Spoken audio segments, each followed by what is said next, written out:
staff who are doing this were fortunate, privileged to have BESSTEL Foundation in Ghana. This is somewhere this year, and we had an interaction. They promised coming back to Ghana for the mental health day, to do a big program in Accra. So we talked to them, and as volunteers as they are, they voluntarily said that they will be here to train us, to expose us, so that we can also interact with them and build up our experiences. So we said, gladly we will accept you to come and train us. The GRNMA offered to sponsor, not them. We are not paying any single thing to them. They are volunteers, as well as clap for them first.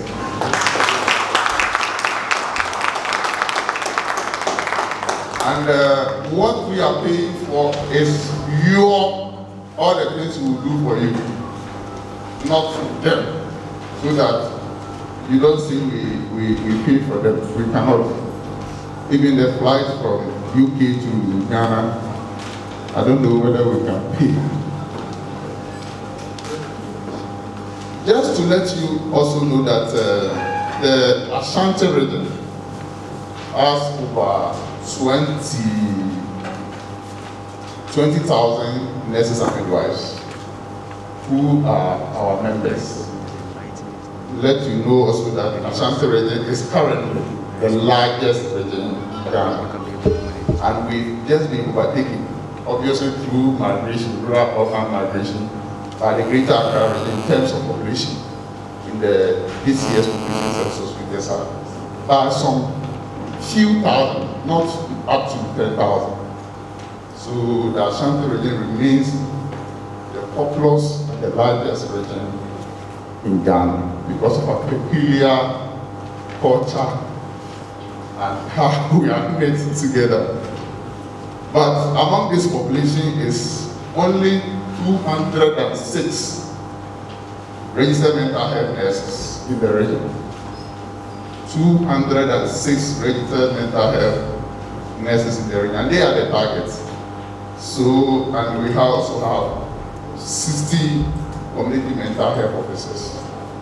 And we decided to let those people also join us. Though technically they are not members of our association. So that is the populated state of psychiatry care in the Ashanti region, as I can see. So we are privileged to have you, and we hope they cooperate. After the program, I will come back and then we'll talk about ourselves a bit. Because I was very good at it. Maybe I can get back to you. Thank you very much, George. Thank you, bye. All right. Thank you very much, Chairman. Yeah. Now, BESSTEL, we've taken over. Before I go on with the purpose of our meeting here, I just want all of us to know why we are here first. I'll go to the purpose. We are here because actually this wasn't part of our project this year. A client of this facility is known as Alex Donko. He lives in UK, and he works with our colleagues. And then he came to lodge here and found out that we have the Ashanti region Nurses and Midwives Association. So he found it prudent that they work hand in hand with us. Of course, we've then finished our itinerary, so there was no way we could come here. But he forced me that, oh George, try and come to Kumasi because it will be useful. So I had to talk with my colleagues in UK, and they agreed to it, and we had to adjust our itinerary to fix it, and that is why we are here this morning. And now the purpose is BESSTEL Foundation. We've been in Ghana for the past 4 years. We were inaugurated in Accra, BBNZ, 4 years ago. And just as we inaugurated the foundation, we hit the ground running. For the past 4 years, we've been hosting our colleagues from the UK, you know, up to date. Every year they come to Ghana. Even during COVID, we were able to organize a mini workshop in Ghana for the Ghana Prison Service. So we've been doing this consistently for the past 4 years. And we've interacted with Anchor Psychiatric Hospital for some time that we inaugurated the foundation. And we also interacted with Accra Psychiatric Hospital, 37 Military Hospital, Ghana Prison Service, and then now here with the Ghana Registered Nurses and Midwives Association. I hope that after this session, it will be something that we're going to continue. And this is just going to be a teaser, so that next year we organize it properly and we'll come here big time. Prior to that, we've also signed an MOU with the Mental Health Authority. So this is an authentic NGO. And before you can operate in Ghana, you have to go through the system to make sure that you work what is due in Ghana as far as the law is concerned. So BESSTEL Foundation will send an MOU with the Ghana Mental Health Authority. And as we speak now, the CEO of Mental Authority, Professor Osei, knows that we are here. And he's going to tune in online to listen to what we are going to do here today. So what we are going to do here today is going to go very, very, very far. We've actually also interacted with Rotary Club in Accra some years back. And then we've also visited the office of the president to let him know what we are doing here. And through that, we are working hand in hand with the Diaspora Division from the office of the president. And then currently, we are here to start our project. And you are lucky to have us, because from here, we are going to start with Ghana Prison. We had to start with prison service. But since Mr. Alexander chipped us in, you are lucky to have us here before we continue our project in Accra. So on this note, this is BESSTEL Foundation, our 4 years in Ghana. And I'm going to hand the microphone over to Stella Ajiman. She's the CEO of BESSTEL Foundation based in UK. And she's a wonderful, wonderful lady, Stella. And then the floor is yours, Stella. Thank you very much, George. That was very, very impressive. Welcome and thank you. Hello, everybody. My name is Stella Ajiman. I'm a registered mental health nurse in the UK. And I'm glad God has brought us this far. The beginning was not easy.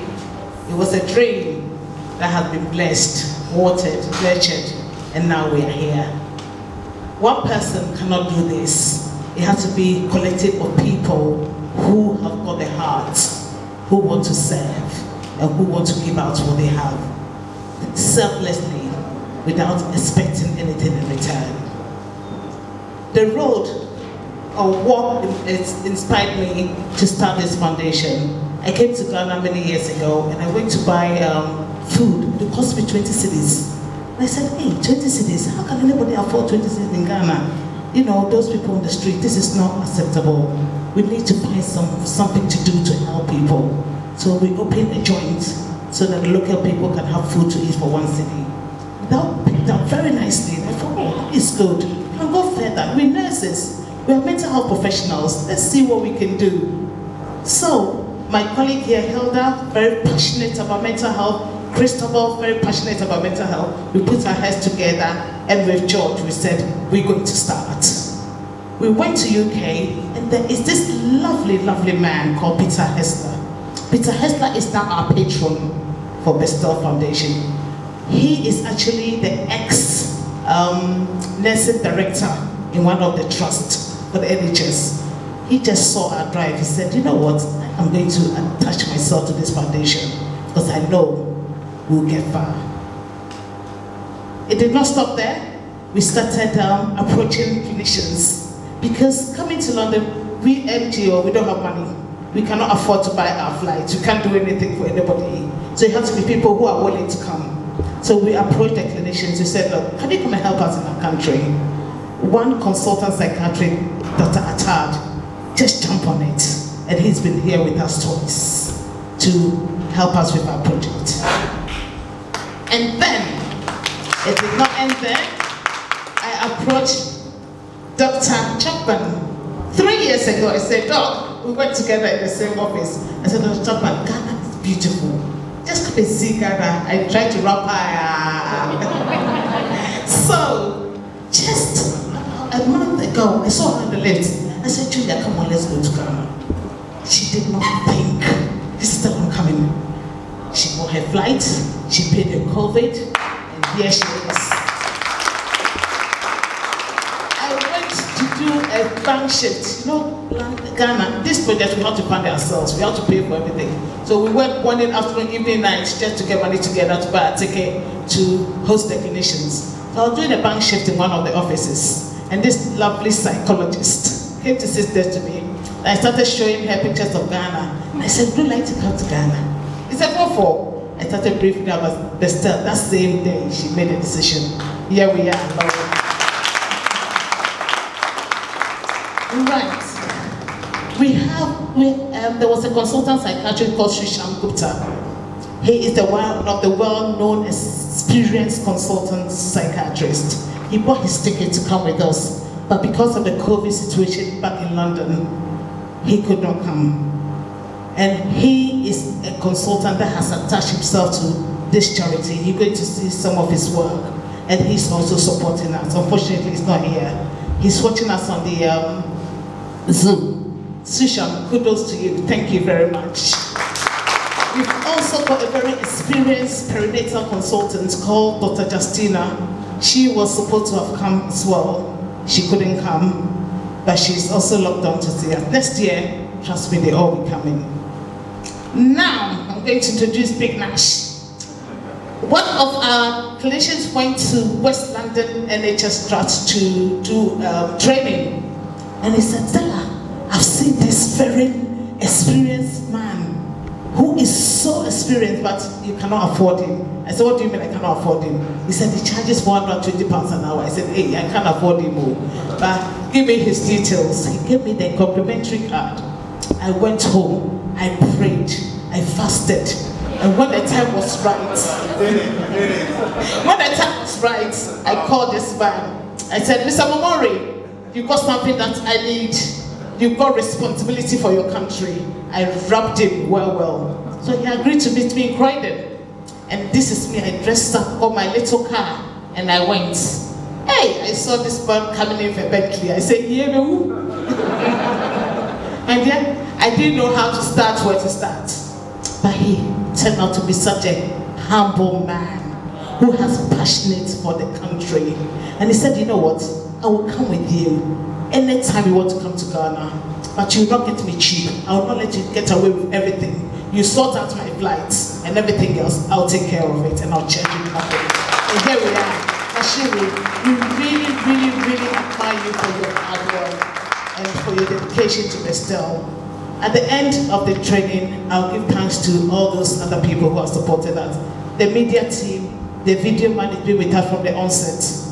Mr. Dabs, can we see you please? One of the well-experienced personality disorder consultants in Ghana, in UK, sorry.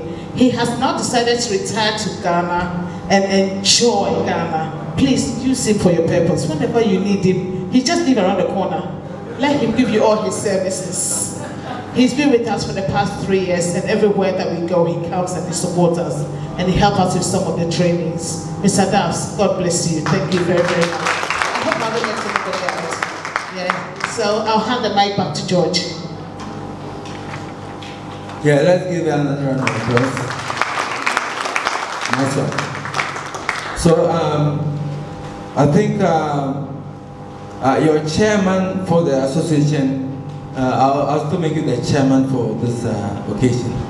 So, Mr. Chairman, on the program, we have nursing principles by Peter Hasler. I think that's going to be taken over by the IT team. Thank you.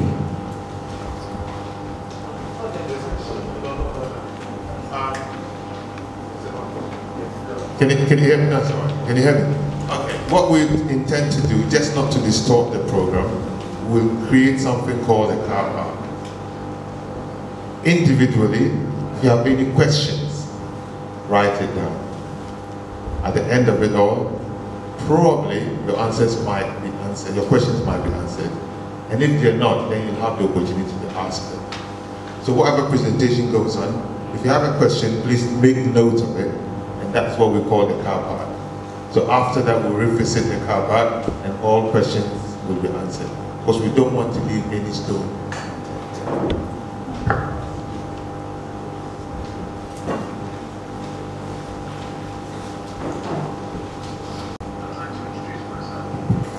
Good morning.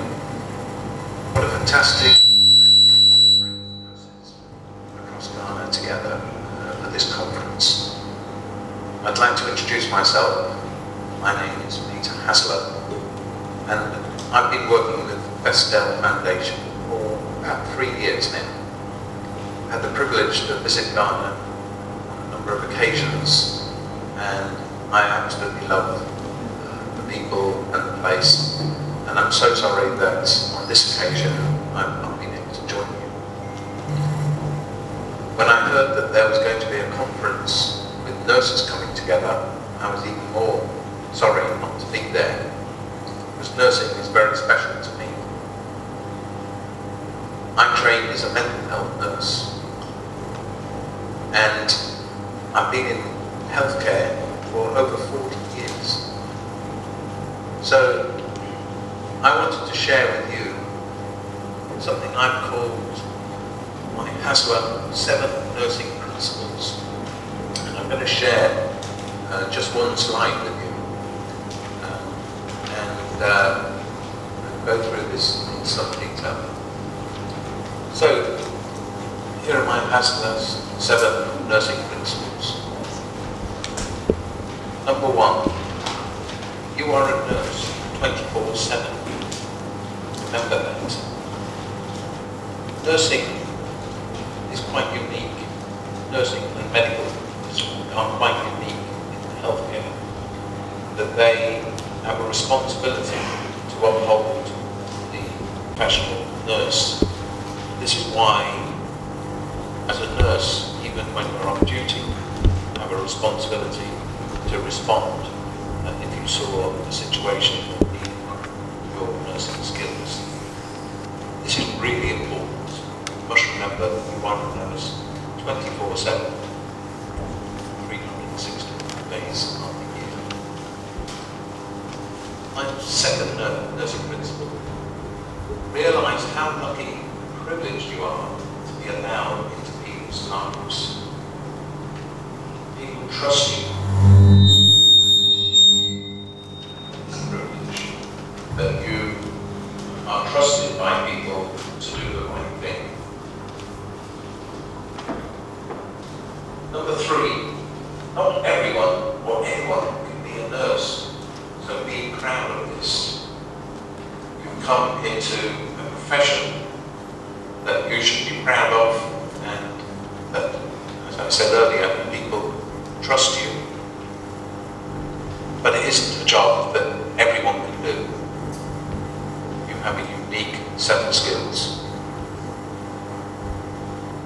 Number 4, nurses are great storytellers.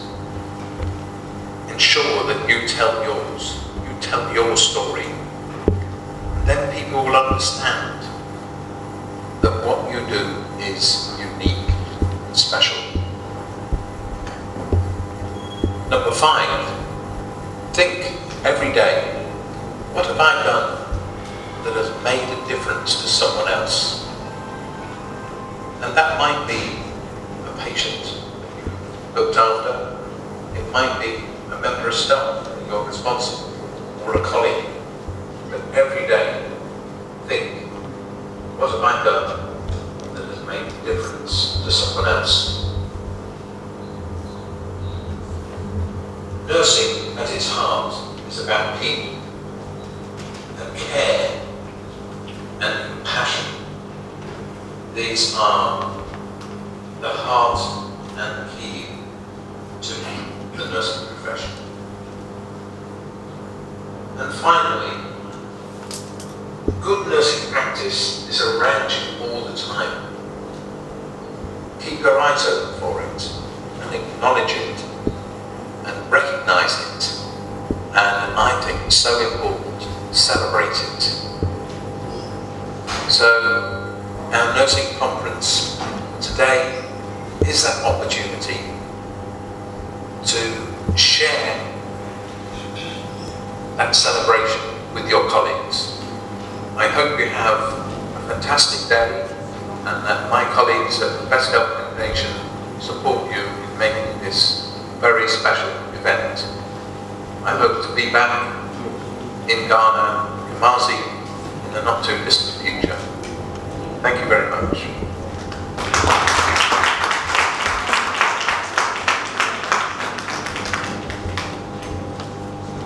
I'm happy to inform you Dr. Julia is taking over. And for the next hour, you'll be enjoying a very, very, very meaningful presentation.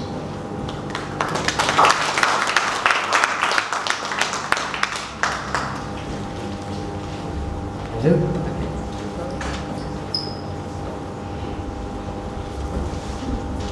So hi everyone.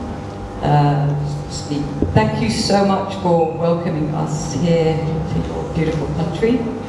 I've never been to Ghana before, and so far so very good.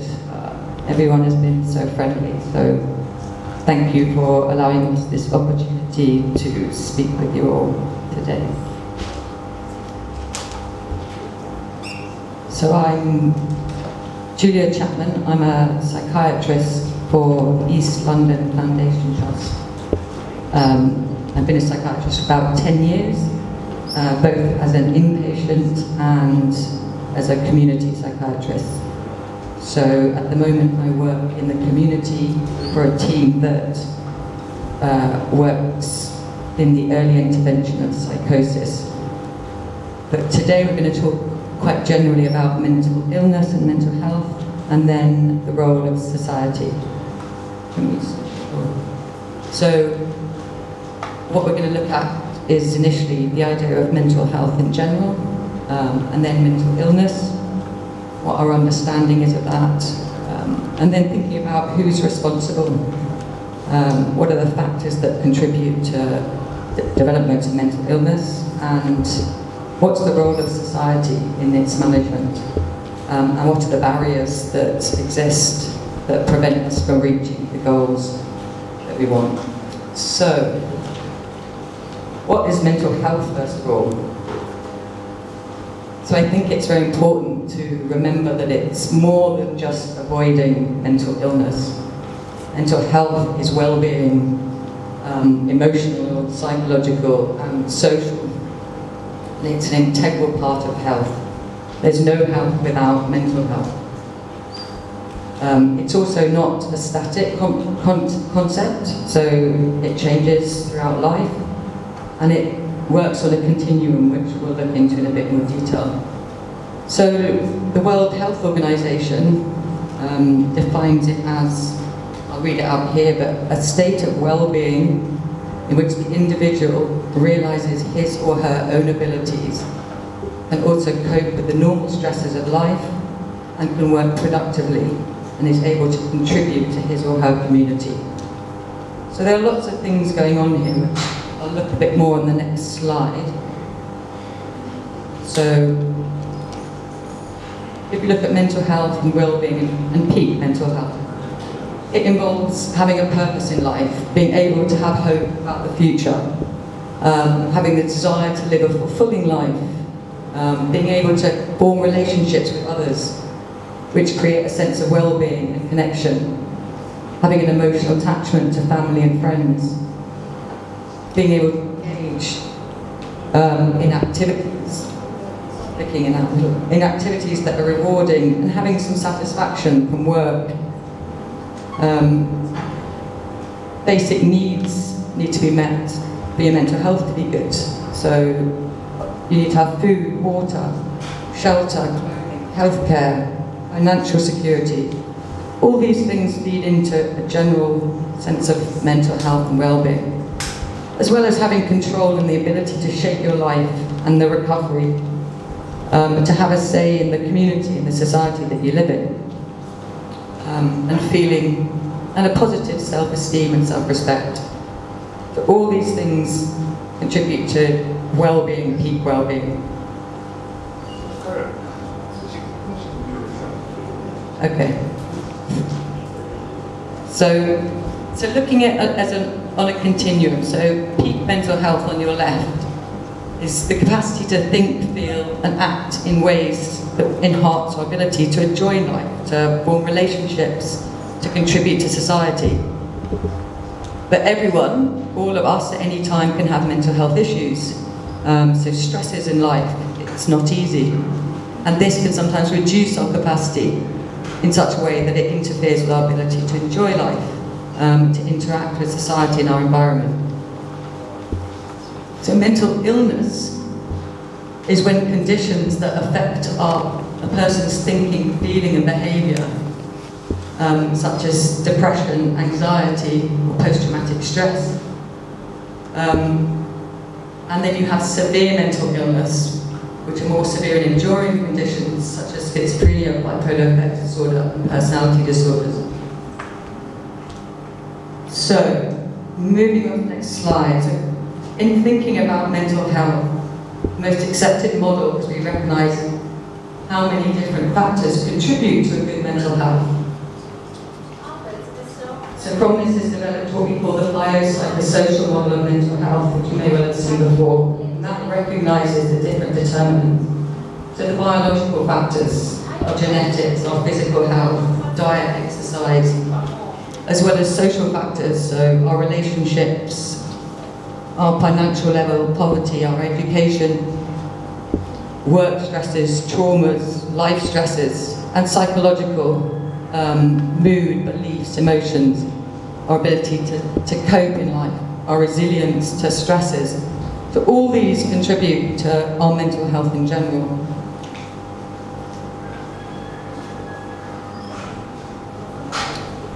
So following on from that, how would we define mental illness? What is it?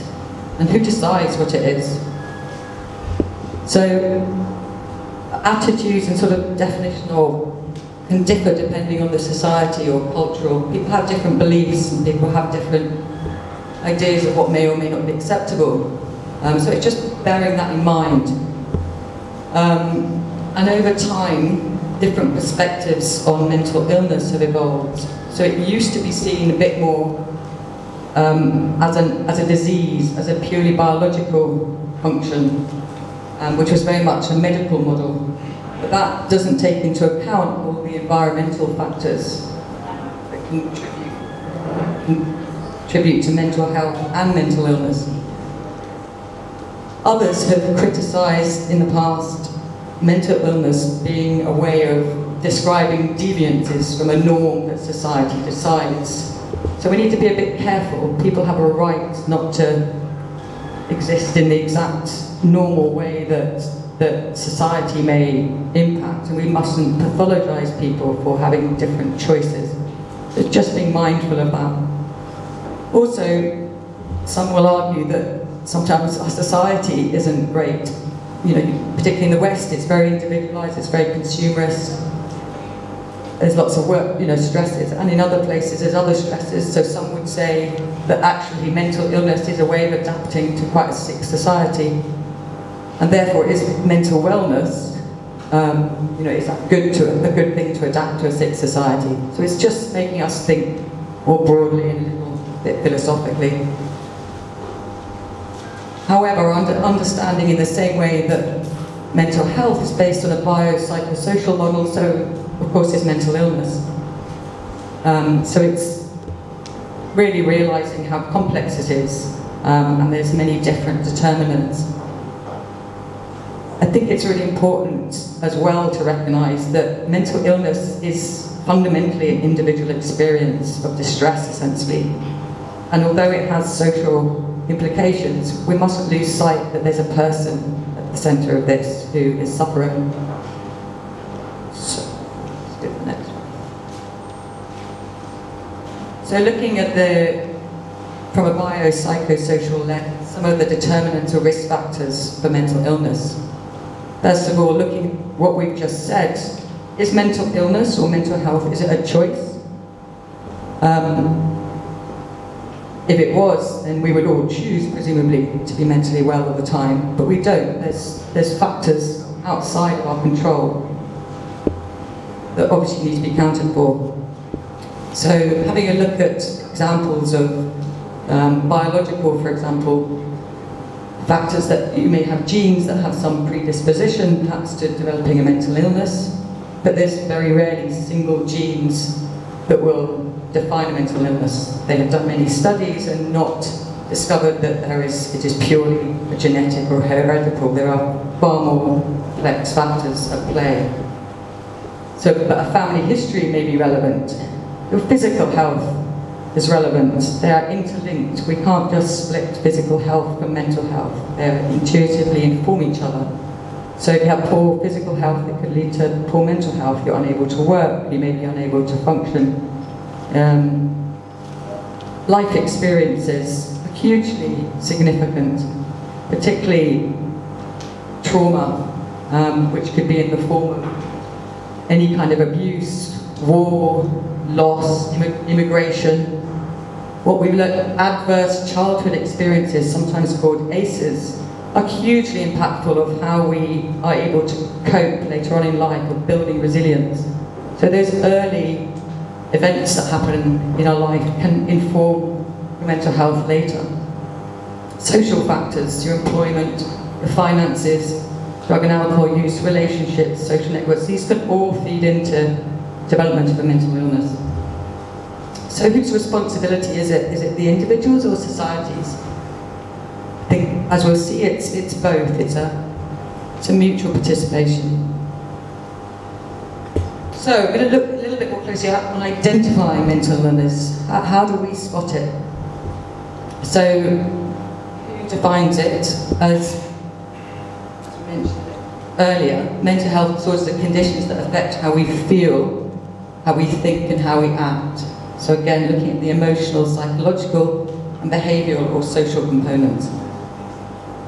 So examples of feels people may have: extreme or persistent sadness, mania, extreme anger, where thoughts may be distorted. You may see memory changes. You may see beliefs, unusual beliefs that are fixed and distorted from reality. Delusions, aversion and delusions. Cognitive skills may be compromised. And then how we act, behaviours. So aggression, or people seen responding to voices or stimuli that others can't see. Changes in relationships, social functioning and life skills. So we're all looking for these kind of signs and symptoms that may indicate a mental disorder.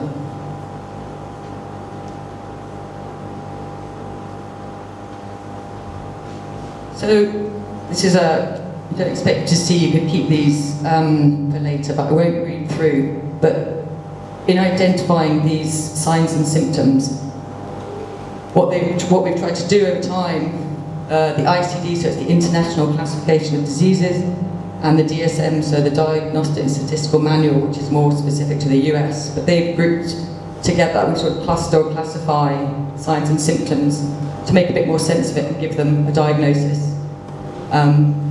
There are like over 200 different types of mental disorders and different types of diagnosis in total, across 11 subgroups. So obviously some will be much more common than others, and some you'll be familiar with. Just to give you an idea of the different subgroups. So there's mental disorders due to physiological conditions, like head traumas or hormonal or chemical imbalances. Then you have, I won't go through the whole list, but mental disorders due to psychoactive substance use, so drug and alcohol use. Then you have schizophrenic or schizotypal, delusional disorders, mood disorders, anxiety disorders, etc., down to 11 groups. So just to give you an idea, more than 200 types in total.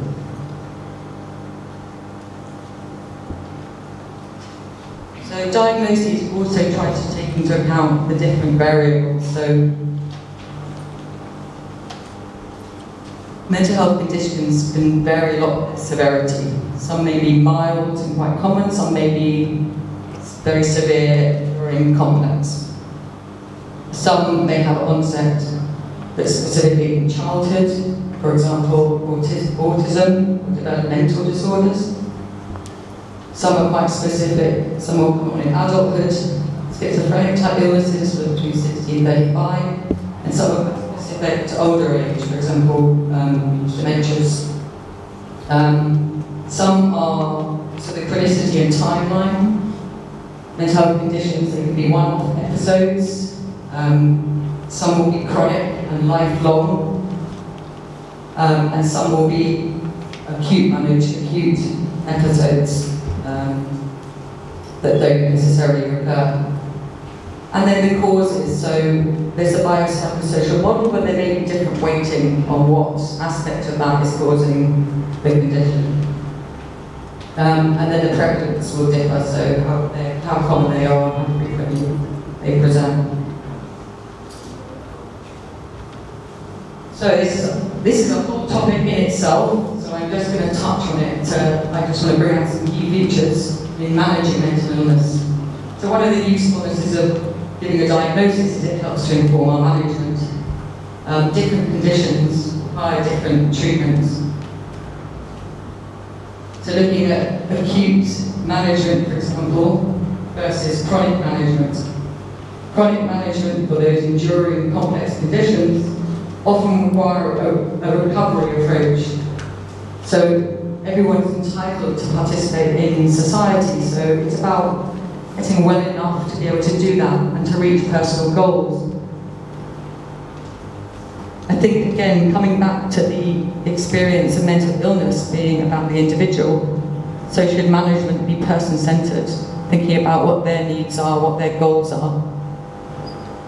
So, management in the same way will address biopsychosocial aspects, and it may include, this is just some things, across all management, listening, verbal reassurance and compassion is key. I think sometimes it's easy to lose sight of that when people may be angry or cross. So really how we speak to patients can be hugely beneficial in making them feel safe and secure. Psychological therapy is a huge place, particularly when you look at the effects of trauma and early childhood experiences on people's mental health. Educating the patient and family and their support networks is hugely important to help recognise the early symptoms, for example, of getting unwell again, and things that are useful to get them better. Medication is important. It is not everything. It is a biopsychosocial, mental illness is a biopsychosocial problem, so medication has a role, but it is not everything. Building confidence is hugely important. So it's looking long-term about reintegrating people into society, and to do that, to build their confidence, to build their life skills, to build their vocational skills. Social integration leads on from that, not feeling excluded on account of having mental illness. And then spiritual growth.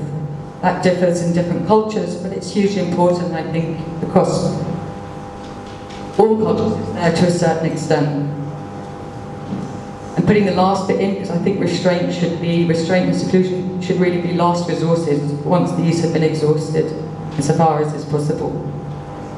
And it's, within all this, there needs to be a kind of thought about risk. So I'm going to brief, again, this is a whole topic in itself, but I'm going to briefly talk about risk. This is probably not a complete table, and it doesn't talk about managing risk, so I'm looking at sort of assessing risk in an immediate situation. So breaking it into 3 parts would be useful, thinking about the risk to themselves, the risk to others, and the risk from others. So these are some examples. So the risk to self, the first one that is most obvious is the risk of self-harm or suicide. And also bearing in mind there's a risk of self-neglect quite often, people not looking after themselves, which may involve not taking other medication, not bathing, not looking after their personal hygiene, which puts them at risk of, for example, developing other physical health issues. In assessing this, I put on the side on the right, there are risk factors and protective factors.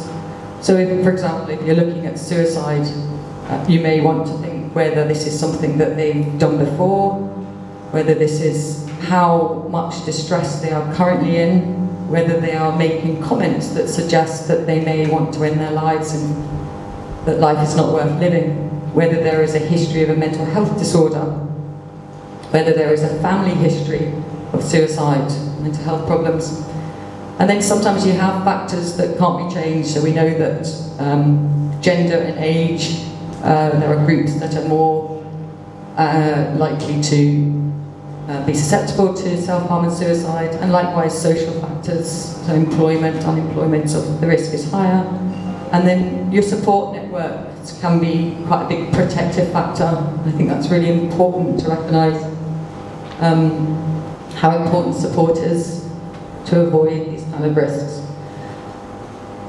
So risk to others, violence, aggression, and then also safeguarding. So if people are unwell, even if they're not violent or aggressive, they may be too unwell to look after trouble with the police or criminal system before. Are they making any individual threats to people? Or are they responding, are they unwell that they're responding to voices or stimuli that we can't hear or see ourselves as clinicians? And then of course there is the risk from others. So quite often people with mental health diagnoses, chronic or enduring ones, may be very vulnerable to exploitation, both financially, physically, sexually, and they also may be vulnerable to retaliatory attacks. So if people are being aggressive, they may invite other people who don't, if people don't understand, may be aggressive back. Again, looking at risk factors, so mental health diagnosis. I give an example of autism, people may be more vulnerable to being exploited or groomed. Schizophrenia, people are more vulnerable generally, depending on how well managed and how chronic and how severe it is presenting. And then whether people have capacity to make decisions sometimes. Capacity is the ability to make informed, the ability to weigh up, retain information and feed back a decision, which can be compromised with mental health diagnoses, but not always. Okay.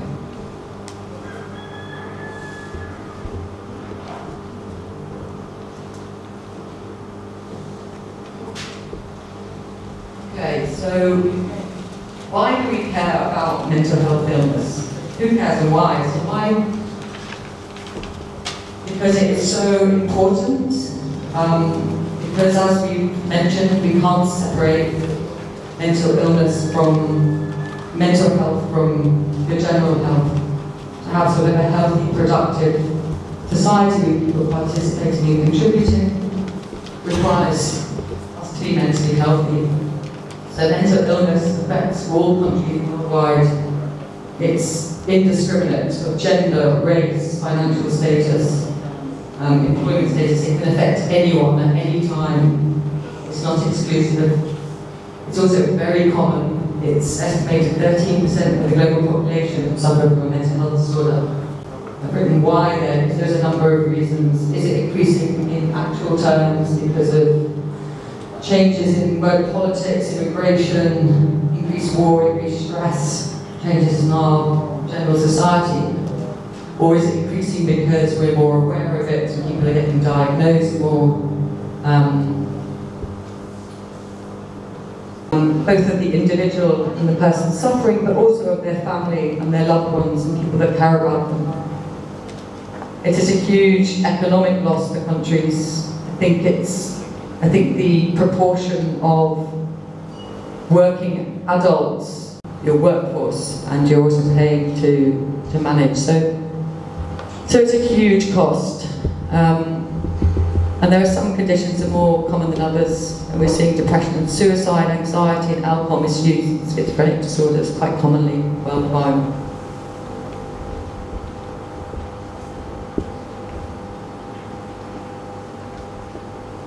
Okay, this is again quite a lot to talk about on this slide. So this is really thinking about who we know why we care, so who should care. I think it's probably quite clear from the other slides that this isn't a singular individual responsibility to keep well. This is obviously, as a society, has a huge interest in it and contribute to the development of mental health disorders. So there's a role for both the society and the individual. Now in physical health and in health in general, I think there's a social contract whereby we look after our sick. If someone becomes ill or physically unwell, you see someone in the street, and there's a sort of expectation that to help them, or a need to reach out. You know, someone is in distress, intuitively try and help.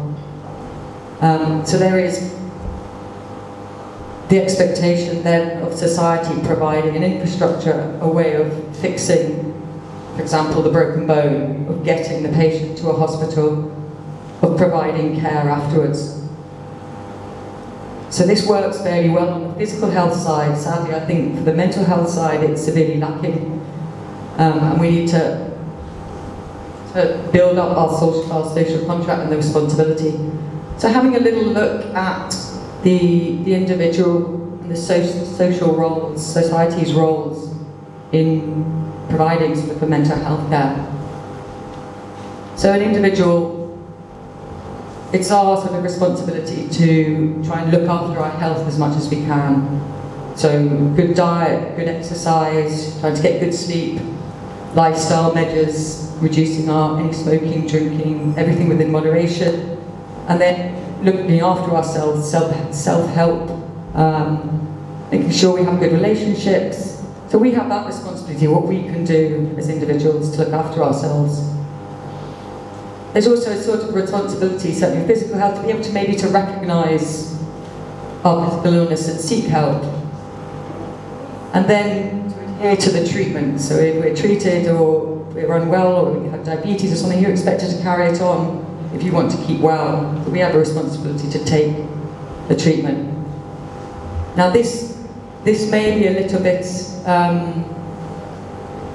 I put these two things in question marks to refer to sort of the issues that are more complex when we're thinking of mental illness. Because with physical illness, you actually have the right not to take the diabetes medication. You have the right not to take the treatment, and you're deemed to have capacity to make that decision. Now, obviously, you're probably well aware that with mental health disorders, sometimes people don't have that capacity, or they refuse, but they may have, at what point do they have the right to refuse? Because not everyone doesn't have capacity with a mental illness, so they still should have the right to refuse if they don't agree with that treatment. However, if people don't have that capacity, I think we need to think, well, where do we come in as a society and take over that role? And that's when we think about capacity and coercion, so it links into the next bit you'll see. So society's role in promoting health care. So there's quite a few bits. One, they want to promote health and well-being, raise awareness, raise awareness of the need to improve or to look after our mental health, our physical health, and to be aware of any problems that may arise. So otherwise we won't be able to recognise illness. People who are unwell, particularly mentally, don't always know that they're unwell. So that we have a responsibility to inform people, to educate them. Society also has a responsibility to identify any unmet needs. So who isn't being treated? Quite often there's groups that are marginalised, what's lacking, what isn't, what's missing to reach people. Society has the responsibility as well to provide care and services that are, and I think this is very important, that are both accessible, so everyone should be able to access care, that are affordable and that are appropriate and available. So hospitals, staff, infrastructure, it needs you all, so that's a social responsibility. And finally, what lessons can be learned from other models, both negative and positives? So, I sort of cited one, I think, from the UK in our slight disintegration of the family and the community over time. But also there's a lot of models out here. I haven't gone into any specific examples, but I think Nash and others have, but there's some great community initiatives all across Ghana and West Africa and other countries globally, and it's really thinking, how can we look at these models and could some of them apply here? There's a great one I was watching a documentary that was set up in around, I think it's the Burkina Faso in the Ivory Coast, and he'd linked up, it was someone that was had suffered mental health problems himself, and then had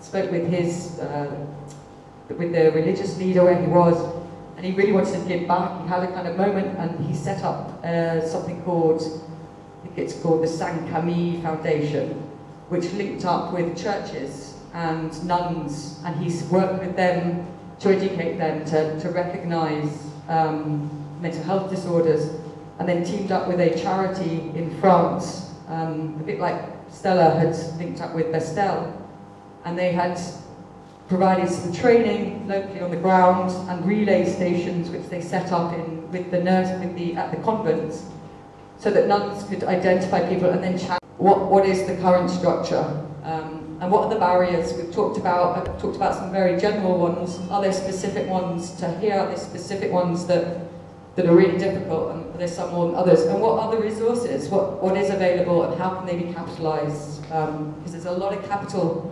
here, it's a lot of love, there's a lot of wanting to care. So how can that be harnessed and joined up? And then, as we sort of said, what can we learn from other models and other societies and other places? Okay, that's it for now. Thank you.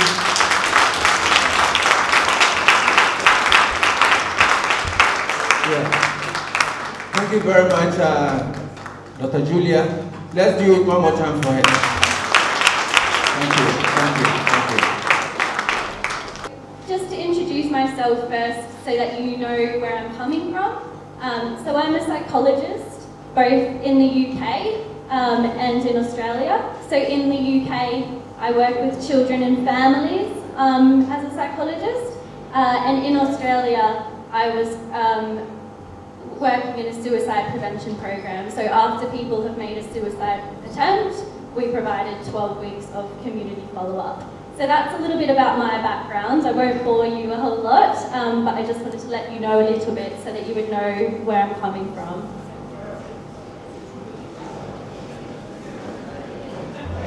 So, what I'm hoping to contribute today is I'm wanting to give you an overview of what psychology is, because I think it's sometimes a bit vague, so I wanted to kind of talk about what psychology can offer. And I also wanted to explain the role that psychology can have in each of the different levels of mental health. So I think sometimes when we talk about psychology, we think of it as being really individual, but I also wanted to share the role that it can have within families and within communities and school, and more broadly than just the individual. And I guess I also wanted us to think together about how we can apply psychology here in Ghana. Because I know a little bit about psychology, but I would like you all to think of yourselves as the expert in Ghana, because this is my first time visiting, and I'm missing loads of knowledge about Ghana that you all have. So I would like for this to be sort of a discussion together. So I guess this makes it seem really complicated, I think, but just to highlight that there's lots of different types of psychology. So I think most often, I think you all would have clinical psychologists sometimes in your hospitals, I think. But there's lots of different types. So there's counselling psychologists, there's forensic psychologists who work in prisons sometimes. There's health psychologists who work with people to think about how to improve health behaviours. and there's organisational psychologists who work in workplaces as well.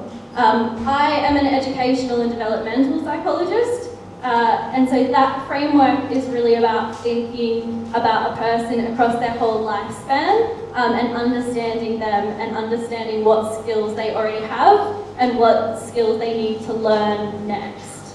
So I think it's important that I'm coming from that type of psychology, that framework. So that's just something to think about.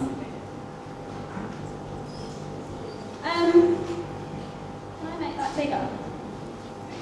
Yeah. So I guess this is what I was talking about. I think often we think about psychology as being the person, and that is a good place to start. So psychology is about thinking about the person's internal experience.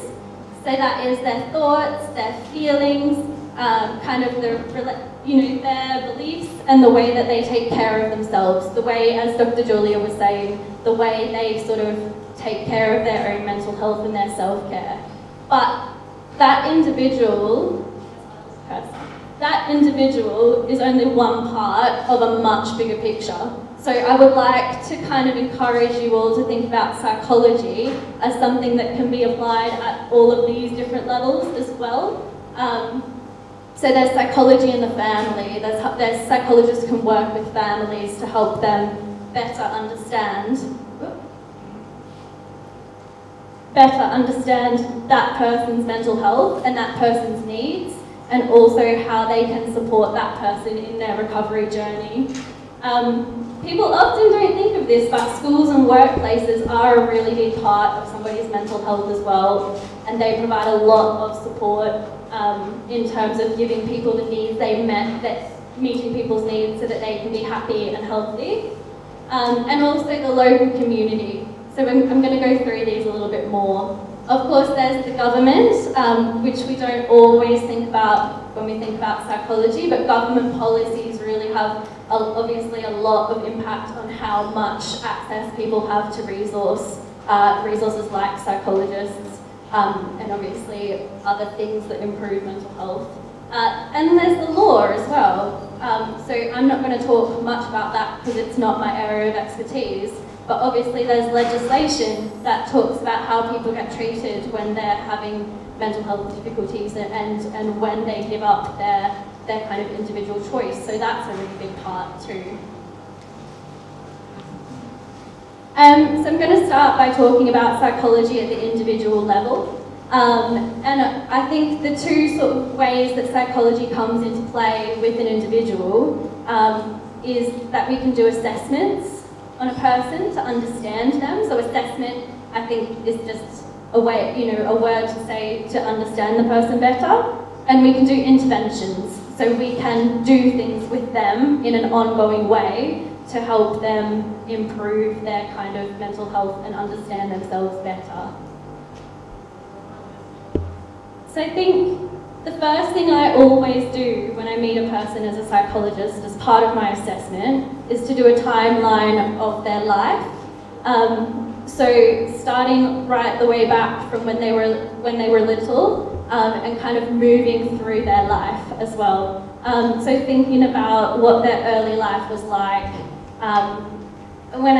even things like their early developmental milestones, because that tells us a little bit about whether they have any underlying conditions that are affecting how they process the world and how they manage their emotions. So things like autism, that we know if a person has autism, they're much more likely to have mental health difficulties because it becomes very difficult for them to kind of process emotion. We're thinking about things like their early attachment to their parents, whether they felt loved and safe and understood. And we're thinking about also their kind of their ACEs that Dr. Julia was talking about earlier. So the adverse life experience, the adverse childhood experiences, which we'll talk about in a minute as well. Also, we're thinking about any big transitions they've had. So as adults, we forget kind of transitions in childhood that can be tricky, like the transition to school and how that went, and transition to high school and transition to being an adult, those sorts of things. And we're also thinking about things like grief and loss and trauma that might have affected people along the way, leading right the way up to their kind of current social context and how they feel right now. So we're wanting to understand where the person has come from so that we can understand how they might function now and what might be impacting their current mental health. So these are the adverse childhood experiences that I was talking about.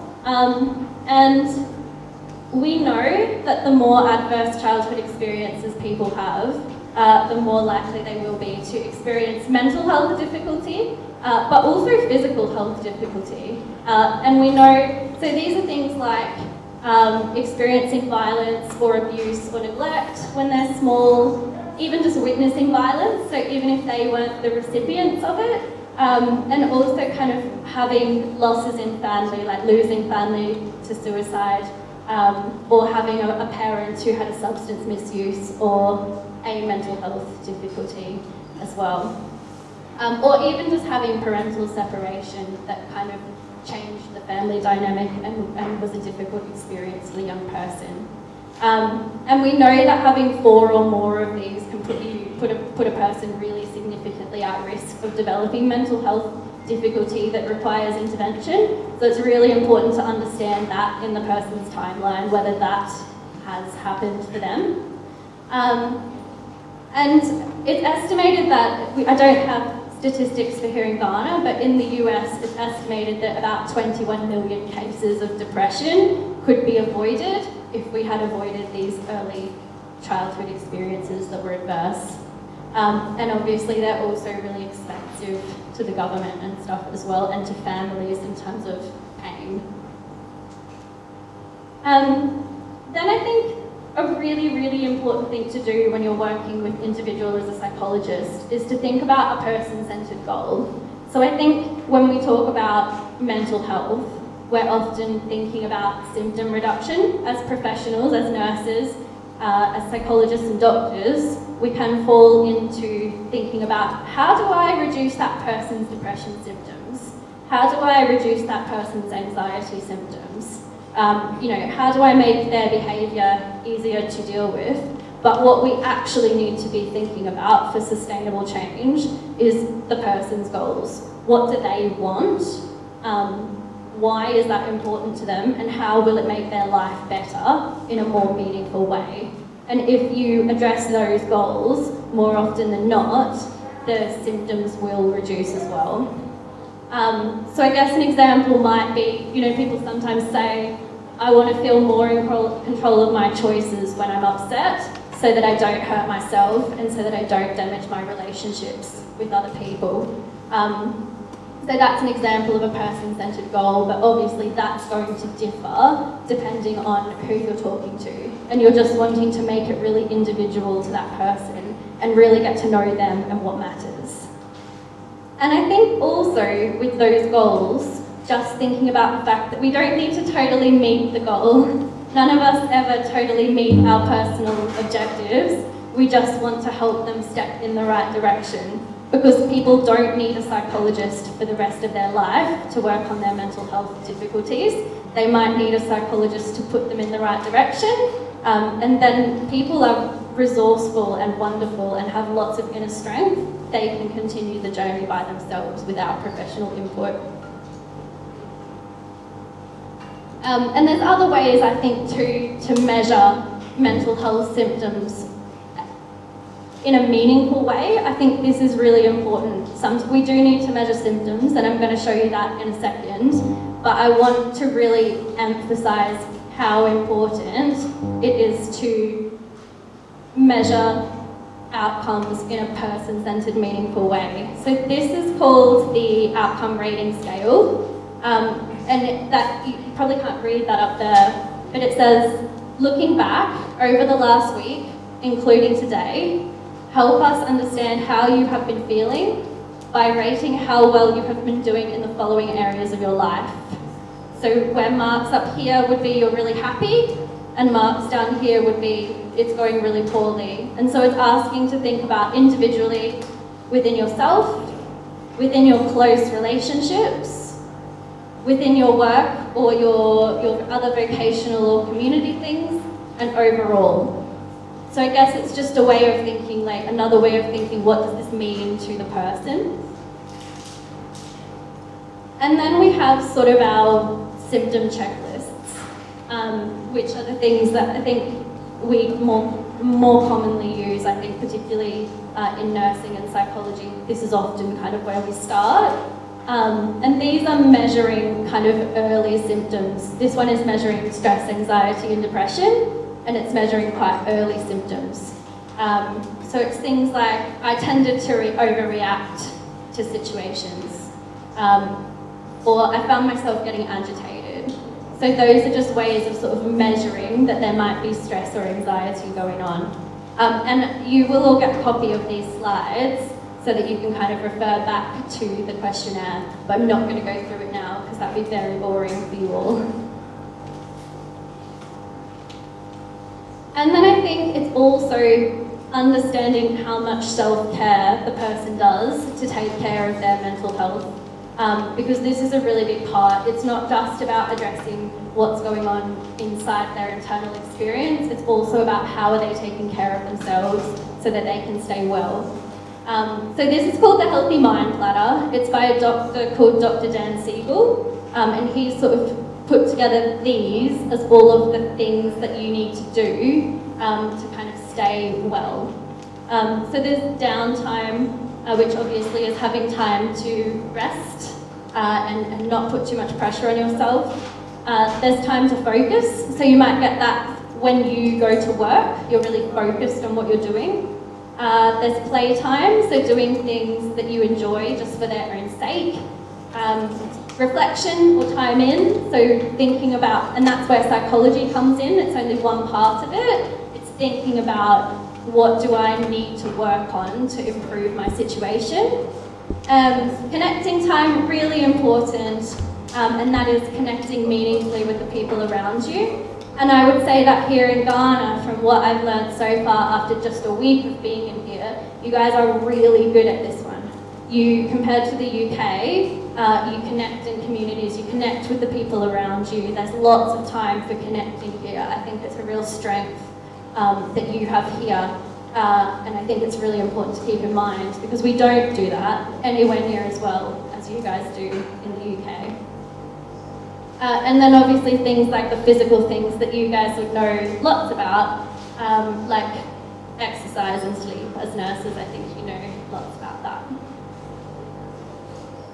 So when it comes to the intervention, generally psychological intervention are 50-minute conversations with people about their internal world. So it's what's going on inside them, what are they thinking, what are they feeling, what's going on inside their body, what kind of insecurities are they carrying around with them that are making their life tricky. How do they feel about themselves? Do they feel sure that they can tackle most things, or are they feeling really unsure? So everything is feeling anxiety-provoking to them. And it's thinking about how their history impacts on their daily life, what they would like to be different, and what they want to do to make that difference. And ideally, these conversations start off being only a few. So we like to start with, say, 6 sessions, 6 conversations. So that's about 6 hours of reflection about the person's inner experience and what they would like to be different. And then we review if it's been helpful. So that's really, really important. We want to review if the person is finding the psychology sessions helpful or not. And there's lots of different types of therapy that you can do as a psychologist, but I'm not going to go into that a whole lot today because it's a whole it's a whole presentation on itself. But there's things like cognitive behaviour therapy, which you might be familiar with, person-centred therapy, dialectic behaviour therapy, that kind of thing. And there's expressive therapies like art therapy and just general talking therapy.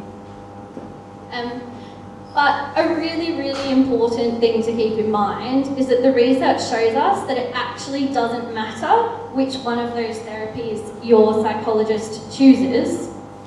it's actually other things that make the difference. So you can use any of the therapies and they all work about equally as well, but there's these things that really do matter. And the things that really do matter are what we call therapeutic relationship. So it really matters that the client feels as though the psychologist is listening and that they have empathy for them. And that the psychologist is working toward the person's goals. So that's what we said before, the things that are actually important to that person. It's important that the client feels that the psychologist is being genuine and that the client has a positive emotional experience of therapy. So actually, and I think this is probably relevant not just in psychology, but also in anybody who deals with clients, is that relationship that you have with them is the thing that will make the difference, which is why I think here in Ghana, I know that sometimes it's hard to get funding for intervention, but I think what you guys do really well is that you are warm and kind, and I would say that your clients feel really understood by you and really supported. So I think that really goes a long way and is something to keep in mind. And I guess I just wanted to finish the individual section with talking about a research study that I found that was carried out in Ghana. So it was a 10-week positive psychology program. So that means over 10 weeks there was weekly sessions to teach people strategies and skills and things that they could do for their own mental health, psychological strategies. It was called the Inspired Life Program. I don't know if you have heard of it before or not. But they did find that it reduced the symptoms for adults living with depression, both immediately and when they checked again 3 months later, that symptom reduction had remained. And the participants themselves, when they were asked, they said they enjoyed having time to think about themselves, they liked getting practical strategies, they really liked connecting with others, and they liked having that sense of mutual accountability by having those sessions each week to come back to.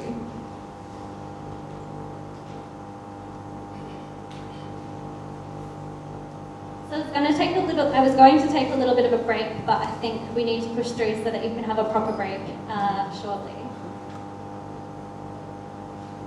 And I think the psychology also is really important at the family level, because we know that when we are experiencing emotional distress, so when we're experiencing really heightened emotions, there's a hormone that goes through our body called cortisol, and that hormone, you know, it keeps us stressed. And we remain stressed until we receive comfort from somebody. And usually, the person we need to receive the comfort from is someone we trust, like a close friend or family. So those friend-family relationships are really important, because when we're struggling with our mental health, we need those people to comfort us so that we can have that cortisol reduce and calm down. So it's not just something that's emotional, it's in your head. We have measured the amount of stress hormone in people's bodies, and it comes down when they receive comfort from people they love. So when family relationships are not going well, individual mental health is really likely to struggle, because you're not getting that comfort to help you calm down. And actually, when family relationships are going well, we know that we can tolerate an incredible amount. So when family relationships are going well and we can get that comfort, we can put up with really quite a lot of stress as humans. So it's a really important part of the plan to help address that.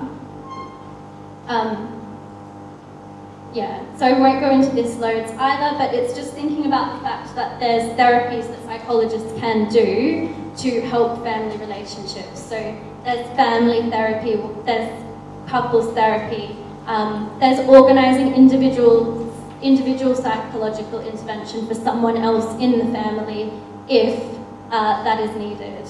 And also, even if it's not formal family therapy, it's useful to help the person communicate their feelings and needs to significant family members so that that understanding can be increased. And basically it's about helping family members to support one another. So just really, really quickly, there's 3 main needs, I think, that come from a family that we know. We need to feel seen and understood by our family. So we need to feel that they know us and that they see us. We need them to encourage us to explore our own goals. So we need for them to we need to know that they think we can achieve good things. And we need for them to have good limits and boundaries with us. And then I think there's the workplace, which I was saying is really important as well, because workplace meets a lot of our needs. And we might not realise, because sometimes if you don't like to go to work, it might not feel that way. But it meets loads of our kind of psychological needs. Even though it's not therapy, it can be a challenge. It can make us feel like we belong. It can give us that sense of focus that we were talking about before. It makes us feel like we're contributing and that we are learning and growing and building relationships with our colleagues as well. So there's lots of psychologists in the UK and in Australia who go into workplaces and actually help them to meet some of these needs for their employees. And it's not just a benefit for the employees themselves, for the people, it's also a massive benefit for the workplace. And just really quickly, psychology at government level. So I think psychologists and mental health nurses, they have a role in participating in local government activities and educating relevant stakeholders on the types of local government activities that would really help. Because this will change what is funded and what is available in the future.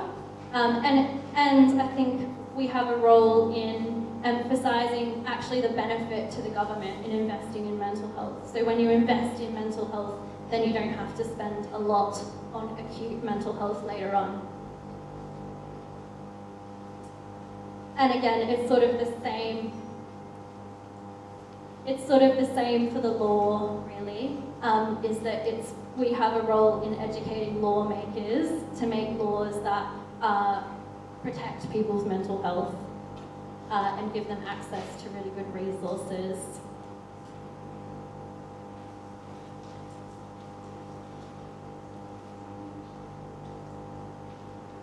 So I think I was going to have a vignette there, but I'm going to leave it there because we'll save our thoughts and questions for later. So thank you so much for that.